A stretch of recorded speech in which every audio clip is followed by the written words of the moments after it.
Graça e paz, meus irmãos. Você aí que está do outro lado, na sua casa, adorando ao Senhor conosco aqui. Infelizmente, podemos estar reunidos com todos vocês, mas creio que o mesmo Deus que está aqui é o mesmo Deus que está na sua casa, onde você estiver. Hoje estaremos cantando 2 cânticos logo após a palavra, mas antes faremos uma oração, agradecendo a Deus pela semana.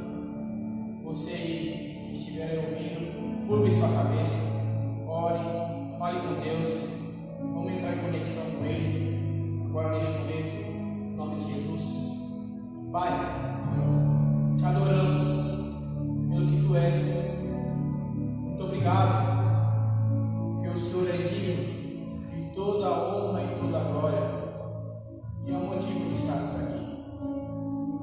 Sem Teu Filho Jesus ter morrido na cruz, nós estaremos aqui fazendo esta live, nós estaremos aqui neste momento falando contigo, através do nome de Jesus.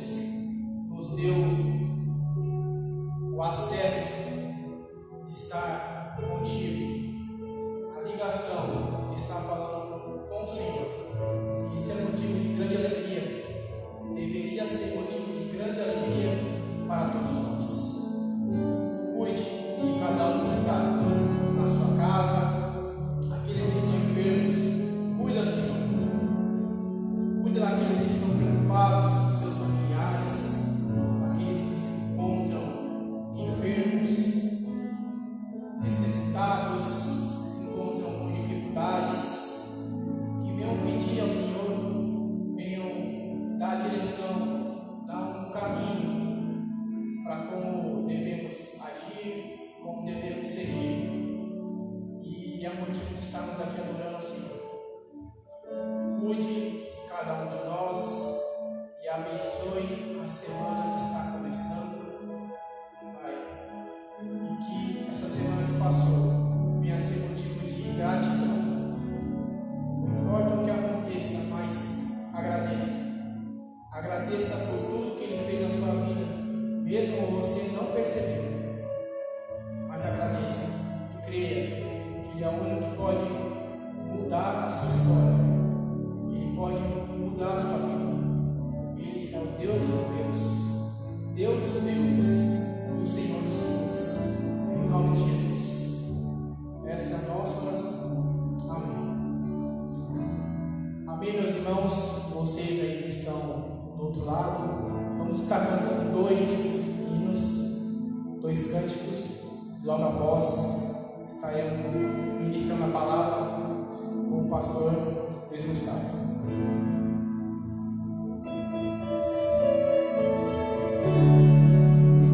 Feche seus olhos. Vamos saber dessa música. Adore a Ele.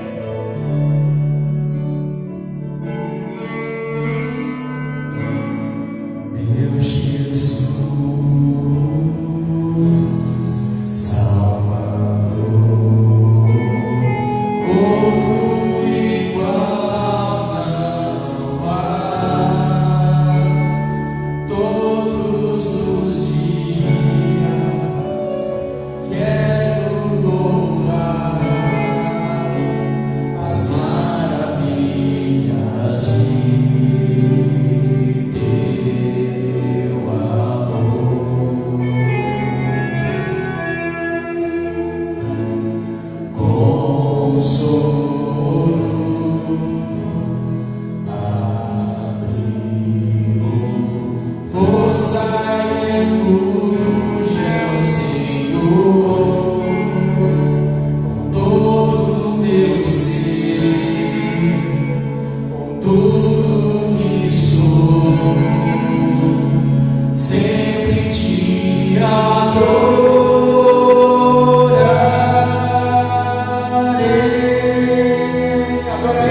dele, força e formosura no seu santuário, glória e majestade estão diante dele, força e formosura no seu santuário.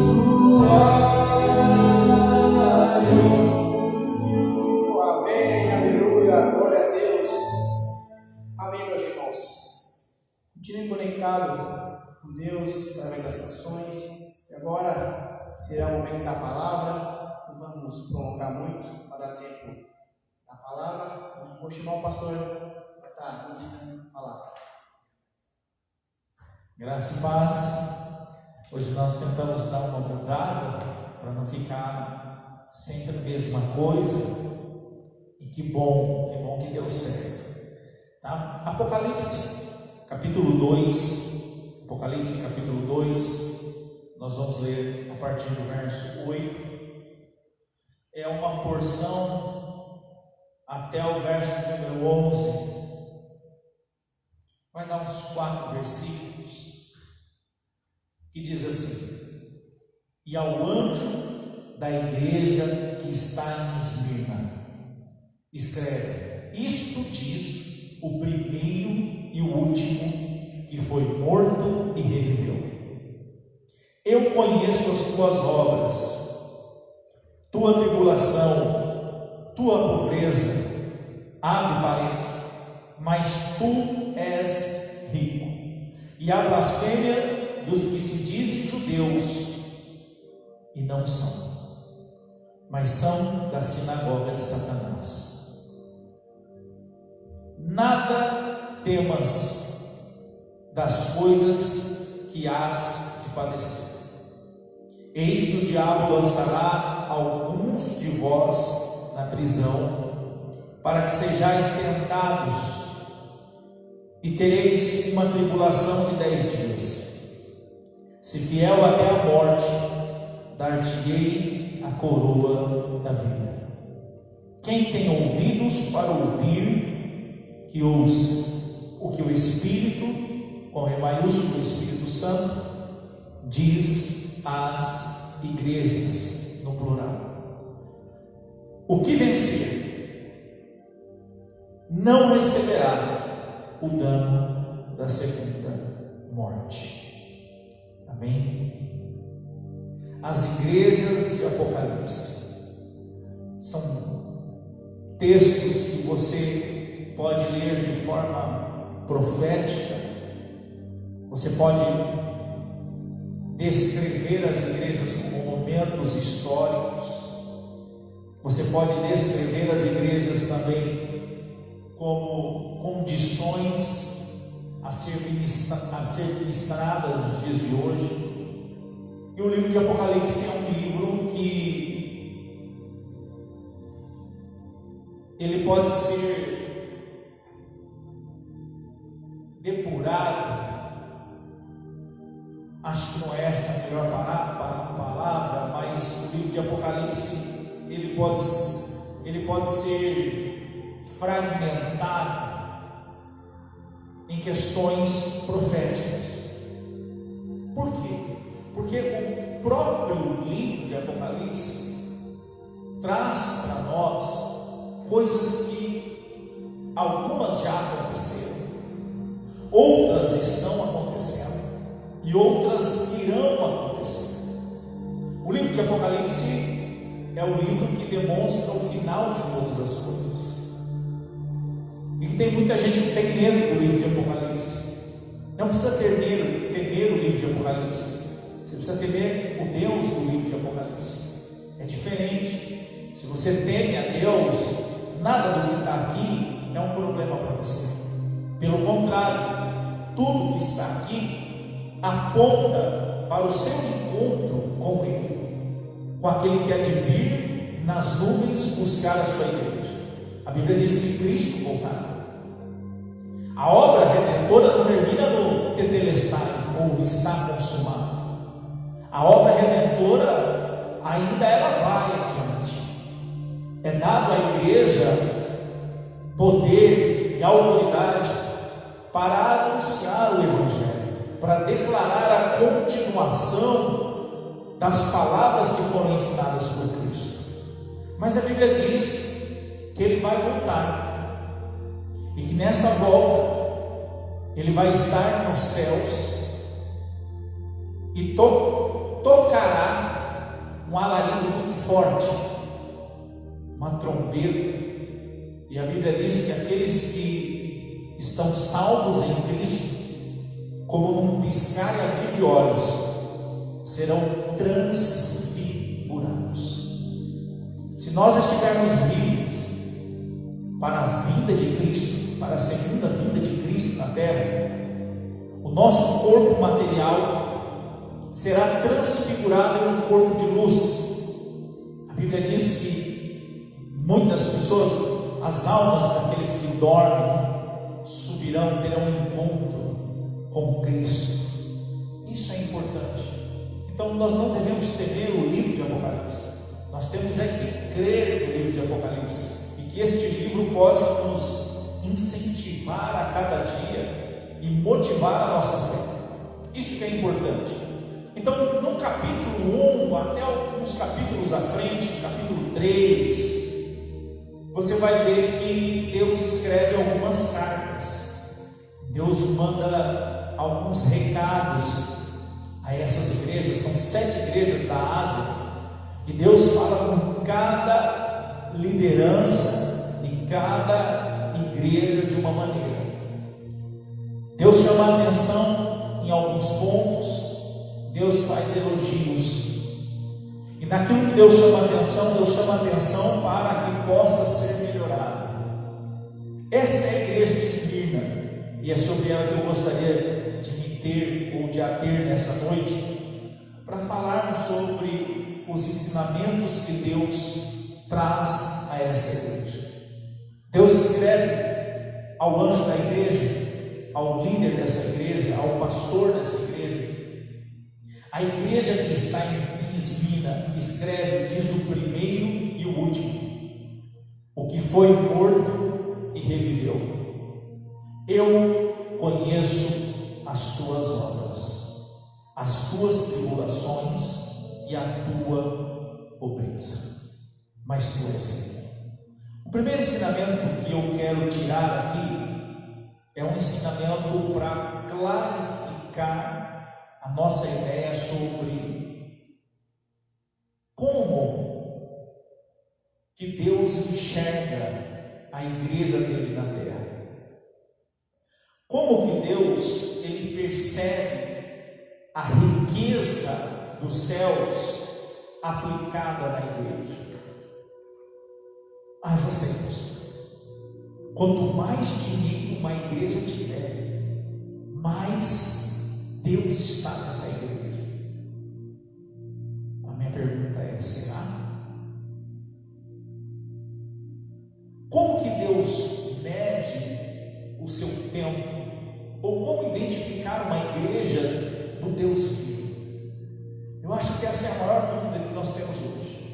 Nós temos vários apontamentos, vários segmentos, e como é que eu posso saber se existe um fragmento divino em cada segmento desse? O livro de Esmirna nos ensina, o livro de Apocalipse e a carta de Esmirna. Você vai ver que uma das evidências necessárias para se reconhecer uma igreja de Deus é que esta igreja é firme na palavra. Eu conheço as tuas obras, a tua tribulação e a tua pobreza. Deus está testificando que essa igreja extremamente pobre, ela é rica. Olha que interessante, que a responsabilidade de manter esta igreja rica ou pobre, ela é uma responsabilidade direta dos seus participantes. Se você fizer um paralelo com a igreja de Esmirna com a igreja de Laodiceia, Laodiceia é a igreja mais rica de todas as 7 cartas do Apocalipse, você vai ver que em Laodiceia não há falta de nada. É um templo maravilhoso. As pessoas que fazem parte deste templo são financeiramente abundantes. São pessoas que Deus, quando vai tratar com a abundância de Laodiceia, Deus chega a deixar um alerta de que ele não estava naquela igreja. Então isso é importante, fazendo um paralelo, para você entender que questões financeiras, patrimônio de igreja, isso não é medida para você medir uma igreja de Deus. Não é uma medida exata, não é uma medida que deve se levar em consideração. Você entra e fala: nossa, tudo de granito, de mármore, nossa, isso é deslumbrante aos olhos. Na verdade, uma real igreja, ela é medida pela palavra que ela prega no altar. Que tipo de palavra que sai do altar? Eu vou te dar uma outra orientação. Quando Pedro é desafiado por Jesus a ir embora, porque Jesus está dizendo palavras de vida eterna, João capítulo 6. Jesus, ao trazer uma revelação do céu sobre as coisas espirituais, as pessoas não queriam ouvir aquilo. As pessoas queriam comida e milagre.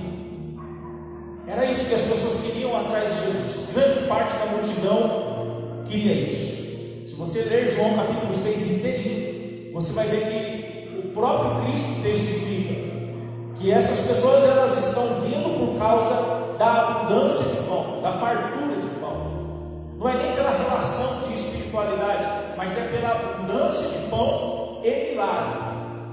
E que essas pessoas, elas não permanecem. E ao trazer um ensinamento que ele mesmo se coloca como o pão vivo que desceu do céu, ele começa a falar sobre questões espirituais. Aquilo não é agradável aos ouvidos da plateia, porque a plateia quer receber outra coisa de Cristo e não relação. E ao ouvir aquilo, eles se irritam. Eles não gostam daquilo. Muitos começam a levantar e ir embora, porque a palavra de vida eterna é assim.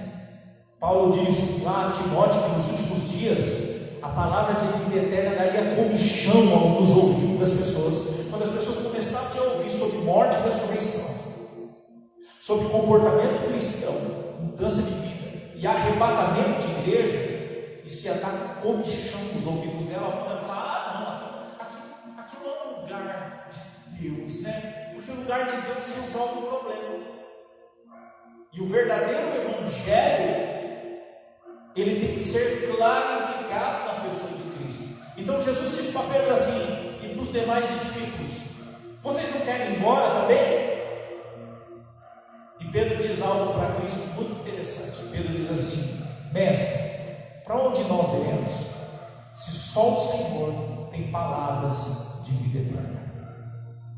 Olha o que Pedro estava dizendo: mestre, para resolver problema, para fazer curanderia, existem outros, mas existe algo no Senhor que não existe em ninguém, e que o Senhor nos ensinou como vida eterna.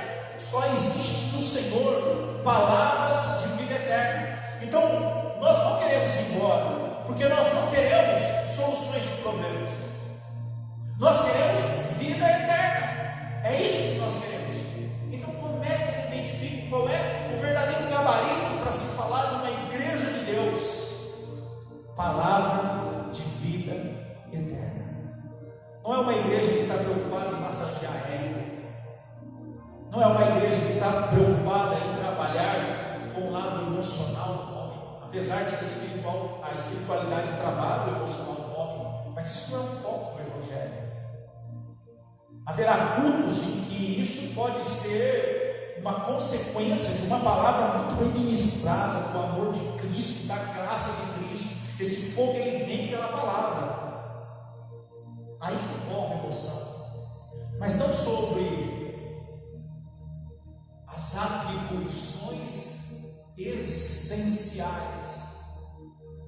Venha para Jesus, não é nada disso. Então, nesse gabarito de Deus, quando Deus diz para Esmirna que eles são pobres, olha, vocês são pobres, extremamente pobres, Deus está dizendo: eu reconheço a condição de vocês. Eu sei que essa igreja, ela é isso, e ela não vai para frente, não porque as pessoas não conhecem a palavra, mas porque existe uma limitação financeira, e tudo bem. Você não vai ver Deus transformando a igreja de Esmirna numa igreja milionária. Você vai ver Deus dizendo: olha, eu sei que vocês são pobres. Deus testifica sobre a igreja de Esmirna, mas Deus diz: vocês são ricos. Por quê? Porque a palavra de Deus está no meio deles. E para a igreja de Laodiceia, que é uma igreja extremamente rica, Deus diz assim: eis que estou à porta e bato. Se alguém ouvir a minha voz, abrir a porta, eu entrarei e cearei com ele. Olha que interessante. Se a riqueza fosse medida para se dizer isso é de Deus e isso não é de Deus, nós estaríamos fritos ou perdidos, porque a igreja de Laodiceia é a igreja mais rica apontada aqui na Bíblia. E a Bíblia diz que eles são pessoas mornas, porque são pessoas levadas ao entretenimento, precisam de entretenimento para se aquecer. A palavra não é suficiente para aquecê-las, né? Precisa fazer entretenimento toda hora, precisa ficar movimentando a igreja, trazer cavalinho, pula, faz coisa. Tem igreja que se desdobra para trazer pessoa para dentro. E qual é o maior entretenimento de uma igreja? A palavra. Você gostando ou não, talvez você esteja me assistindo aí e diz assim: eu não gosto, eu sei o que você está falando, eu acho legal fazer um show, botar um pula-pula. Isso não é possível. Tudo que eu falo para você não leva para o extremo. Não quer dizer que isso não pode haver em uma igreja, quer dizer que isso não deve ser o centro. O centro da igreja é a palavra. E que se o pastor abrir a palavra e começar a pregar sobre o comportamento cristão, isso também é a palavra de Deus. Isso também é motivo de você dar glória a Deus. Isso é motivo também de você dizer aleluia a Deus. E não medir: hoje o culto não foi bom. O culto é pessoal, é você que faz. Culto é você que faz, ele é íntimo. Se você está indo assistir culto na igreja, você está perdendo tempo. Você tem que se envolver. É isso que a igreja de Esmirna nos ensina, que a riqueza não é um sinal divino. E tem muita gente sofrendo aí, dizendo assim: está vendo? Eu não tenho nada, eu não conquisto nada, eu não consigo nada, Deus não me ama, Deus não está comigo. Ei, calma. Existe um caminho para superar a pobreza dentro do sistema social. É o estudo. Eu te dou um conselho. Quer melhorar de vida? Você vai sofrer uns 3, 4 anos aí, mas sua vida vai mudar da água para o vinho. Estuda. Estuda. É o meio social estruturado pelos homens para que você possa crescer. Se esforce nessa área. Agora, você atribuir a Deus a sua angústia ou algum fracasso seu ao amor dele, aí é má fé. Aí é você descartar a cruz. Aí é você jogar no lixo tudo que Deus fez por você. Porque as coisas não estão dando certo? Não é assim. Espiritualidade não é isso. Olha, Deus dizendo para a igreja de Esmirna, uma igreja extremamente fiel: vocês são pobres.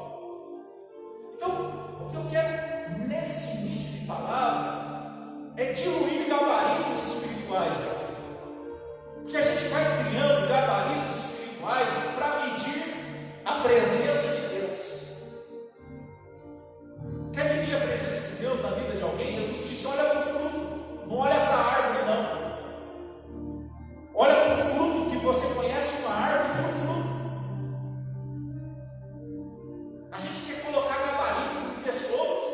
que usar tal roupa para ser de Deus, tem que agir de tal jeito para ser de Deus. Olha o fruto. Talvez essa pessoa que usa uma calça, ela dá mais fruto do que uma que usa uma saia. Nós temos que começar a diluir esses gabaritos que são formados pela religiosidade humana.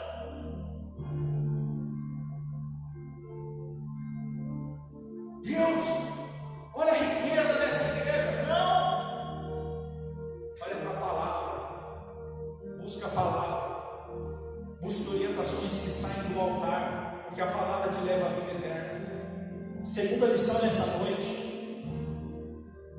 Olha o que Deus vai dizendo para eles: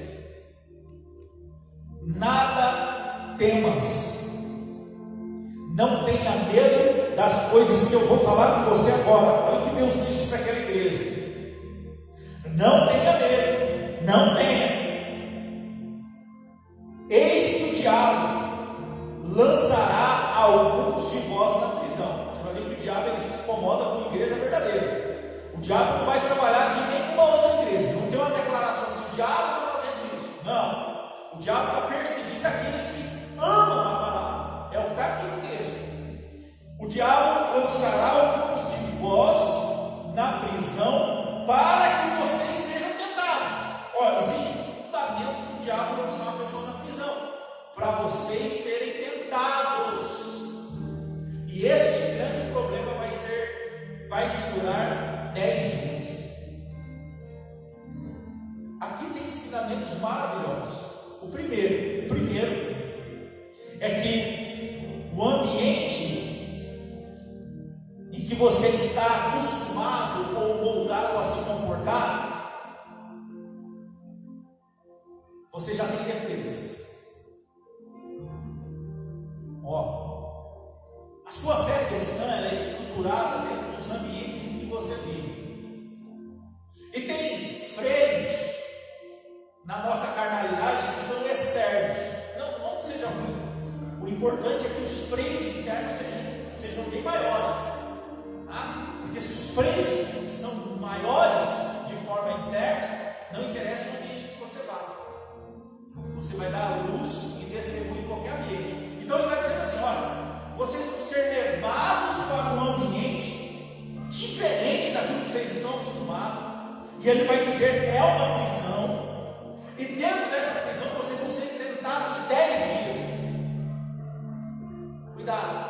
Olha o que Deus está dizendo. Cuidado com os ambientes que você não domina, meu irmão. Isso é um ensinamento para nós. Se você está vindo para o Evangelho, é novo na fé, abriu mão de muita coisa para andar com Cristo, até mesmo as bebedeiras. De início, cuidado com esse ambiente, porque na verdade você tem que ser luz nesse ambiente. Não é proibido você ir nesse ambiente.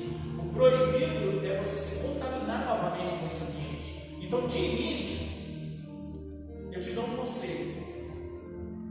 Por enquanto, foge daquilo que você não dá conta. Eu nunca vi um alcoolista enfrentar o álcool e sair de pé. De começo dá. De começo não dá. Então o importante é cuidar com os ambientes. Olha que lição importante. Vocês serão tirados. Vocês são pessoas maravilhosas. Serão levados a lugares. E nesses lugares vão tentar você. Vão oferecer coisas a vocês. Vamos generalizar esse ensinamento. Nesses lugares vão conduzir vocês ao erro. Mas cuidado. Cuidado. E aqui tem uma segunda lição. Olha que interessante. Deus não preservou ninguém da prisão.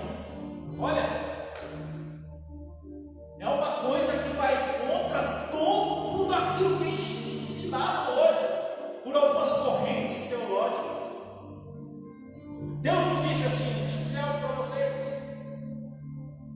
Vocês iam ser tentados, iam ser presos, mas eu tirei vocês, porque vocês estão dentro de uma bolha e que são sempre protegidos.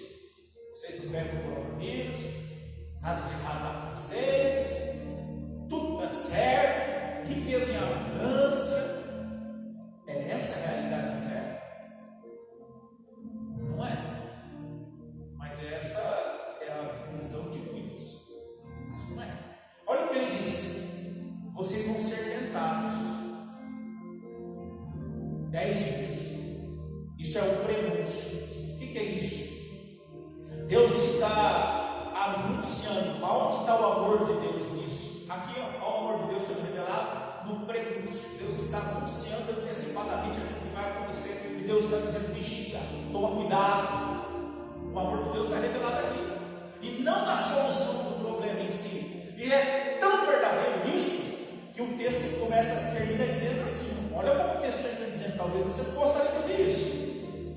Ser fiel até a morte, e dar-te-ei a coroa da vida.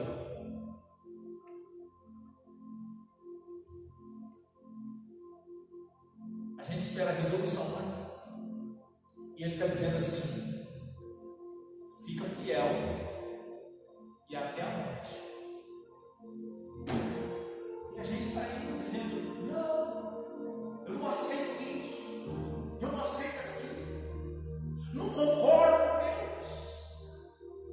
Ei, Ele é soberano. Você não discute com soberania. Tudo é dele, tudo é para ele, tudo é para a glória dele. Ele leva a hora que quer, ele tira a hora que quer, ele dá a hora que quer, ele permite as coisas acontecerem, e é a decisão dele. Ele é o soberano. Entenda isso. Você apenas acata pelo seu material. Ele diz assim: olha, problemas virão, e alguns vão perder a vida. Olha isso aqui. Só que ele está dizendo assim: mas fica fiel até o fim. Fica fiel até o fim, e eu dar-te-ei a coroa da vida. Você sabe o que me vem na cabeça quando eu leio essa passagem? Um texto de um historiador da igreja que diz que Policarpo foi jogado na cova dos leões. Eu não sei se você sabe, mas a história da igreja, a igreja falhou muito,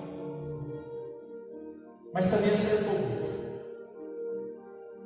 E uma das histórias sobre a perseguição que Roma tinha com a igreja era de pegar os cristãos e jogá-los em arena com leões.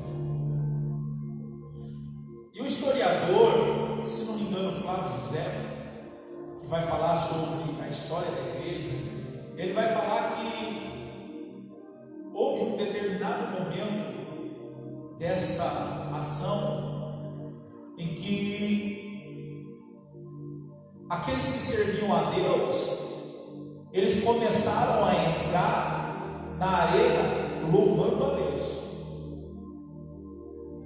e eles entravam cantando e louvando a Deus, sendo fiel até a morte.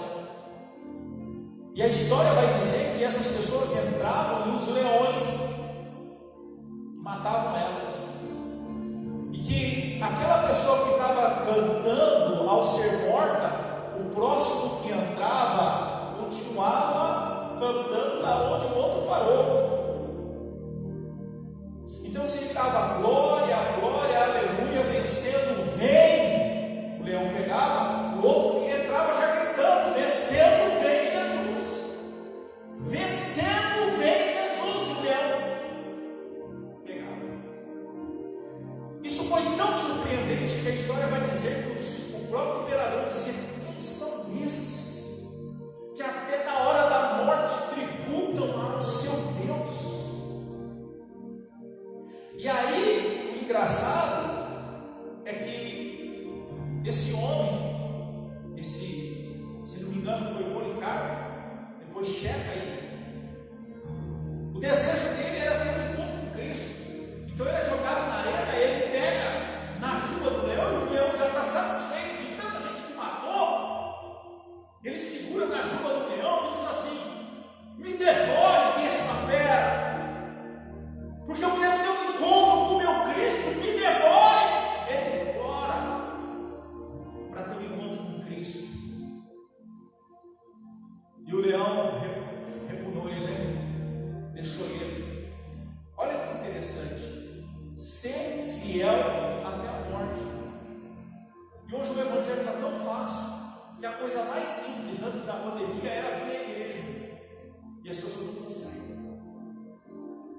Olha como que está fácil hoje.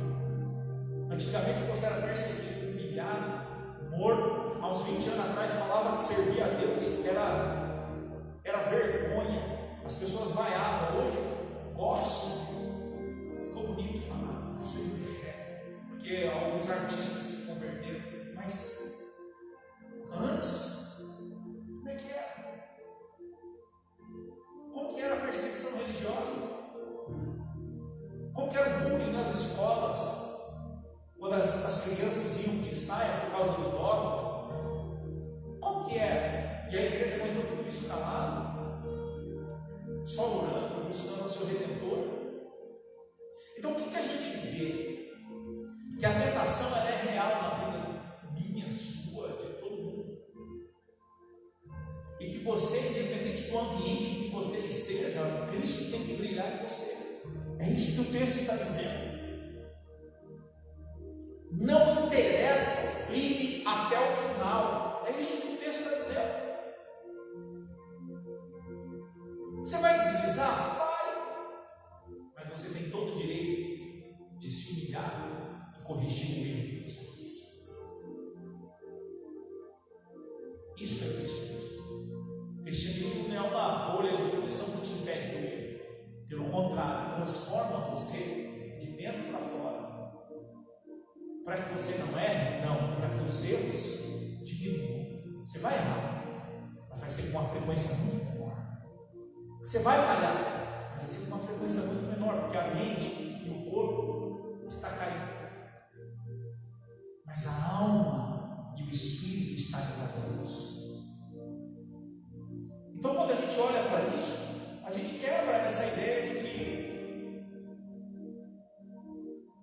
olha, Deus vai fazer, nem sempre. Mas sendo incrédulo, não é sendo realista. Você deve orar sempre. Orai sem cessar, disse o apóstolo Paulo, independente de resultado. Mas você não pode ficar frustrado se não acontecer. Isso não cabe a nós. Continue orando e ser fiel até a morte. Para encerrar, ele termina dizendo assim: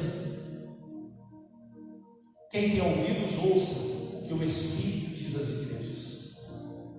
O que vencer não receberá o dano da segunda morte. É disso aqui que um cristão tem que entender. É disso aqui que uma pessoa que serve, mas não serve, tem que ter medo. A segunda morte, a primeira morte é essa morte da carne. A segunda morte é o apagamento total do espírito. E a Bíblia diz que haverá um encontro diante do trono branco. Todo joelho se dobrará diante dele. Aqueles que forem considerados benditos de meu Pai, esses entrarão para ceiar com Cristo. Aqueles que forem achados fora dessa conduta ou fora desta seleção, parte de você, parte do homem, a responsabilidade do homem em ação. Quem for achado fora, a Bíblia diz que sofrerá a segunda morte. Se você ler o livro de Apocalipse, a Bíblia diz que o diabo e seus anjos serão lançados em um lago de fogo, que é a segunda morte, que é o julgamento final, para aniquilar essa essência maligna. Mas não é só o diabo e seus anjos, essas almas também irão. Então eu digo para você nessa noite: ame a Deus, ame a sua lei, mude não para agradar pessoas, mude porque você o teme, porque você o ama. Leia o Novo Testamento, porque no Novo Testamento Testamento, nós temos a ideia de Deus de forma clara, e é pelo Novo Testamento que nós somos justificados. É a morte de cruz que testifica a vida cristã. Encontrou algo que você faz e talvez esteja contrário à palavra? Ressignifica isso. Repense isso. Veja o que você ganha mantendo esse comportamento e veja o que você perde. Modifique a sua maneira de viver, mas faça isso por você e não por igreja, não por pastor, não pelo seu líder, não pela sua esposa, não pelo seu marido, pelo seu pai, por você. Porque no momento que você entender que a eternidade é o maior tesouro de um cristão, você vai aprender a buscar o reino de Deus em primeiro lugar. E aí você vai ver que as demais coisas, comer, beber e vestir, vos serão acrescentadas. É indireto. Mateus capítulo 6, versículo 33. Busca primeiro o reino de Deus e a sua justiça, e deixa que essas demais coisas, o que o contexto está falando de comer, beber e vestir, não é mansão, iate, Maserati, não é nada disso. São necessidades básicas. Deus está dizendo: as suas necessidades básicas eu me encarrego de cuidar. É o que está em Mateus 6, 33. Mas para você se colocar em primeiro lugar, ou colocar o amor de Deus em primeiro lugar, você precisa se apegar à eternidade. É daí que vai vir a apostasia dos últimos dias. Aqueles que não se apegarem à ideia de eternidade esfriarão o seu amor por Cristo. Mateus 25 vai dizer que por multiplicar a iniquidade, o amor de muitos se esfriará. O que é iniquidade? É aquele pecado que você vai repetindo e ele glorifica a sua mente, ao ponto de você não sentir nem vergonha mais do que você faz. É normal e natural. A Bíblia diz que estes perderão o primeiro amor. Por quê? Porque não estão ligados à ideia de eternidade, estão ligados à ideia de resolução de problemas. Não estou dizendo que Deus não possa resolver nada. Estou dizendo que isso não é uma ação direta. Que a ação direta do cristão é a eternidade e a busca pela graça de Deus. Deus faz milagre? Sim.